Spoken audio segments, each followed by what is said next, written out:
An unprecedented water crisis. The historic drought is plaguing the West and drying up the Colorado River. A look at what's being done to save the river as a large portion of the U.S. grapples with historic heat and humidity. Isabel Rosales reports. Millions of Americans bracing for painful water cuts. If we don't get water, how can we keep going? A mega drought draining rivers and lakes throughout the Southwest. Lake Mead, the nation's largest reservoir, at its lowest water level on record.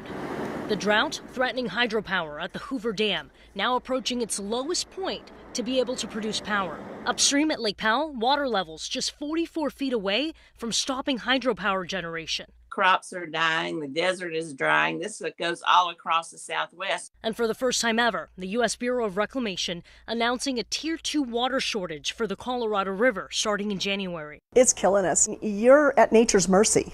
It's raising alarms in several states, looking to cut up to 25% of the river water usage at the Bureau's request for now. I drive around and I look at empty canals. Literally, I burst into tears over it a couple of times because I'm thinking, it's just such a hopeless situation.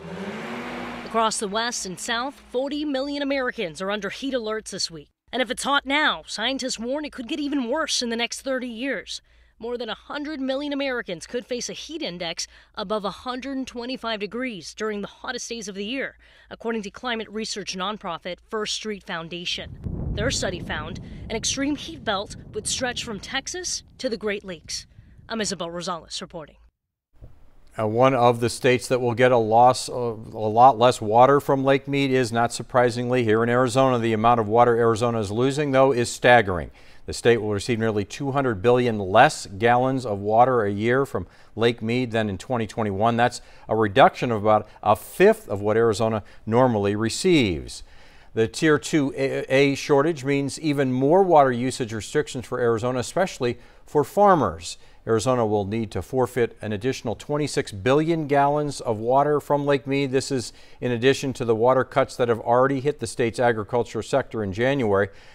Arnold Burrell started farming about 40 years ago and is already managing the previous water cuts.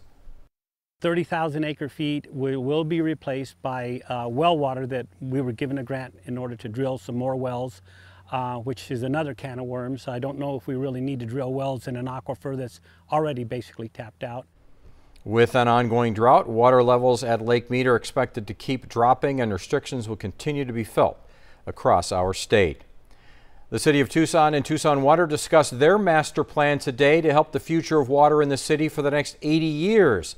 In a town hall today, the city revealed it's the first comprehensive plan since 2004 to help the city manage water resources, treating all water resources, sources I should say, as a way to get water. Colorado River is the largest water supply for Tucson, but it's also one that is in peril. We know that the river is in crisis, but that does not mean that Tucson's in crisis. We have, through prior planning efforts and through this planning effort, are making sure that we don't rely just on one resource. The city is set to implement the plan early next year.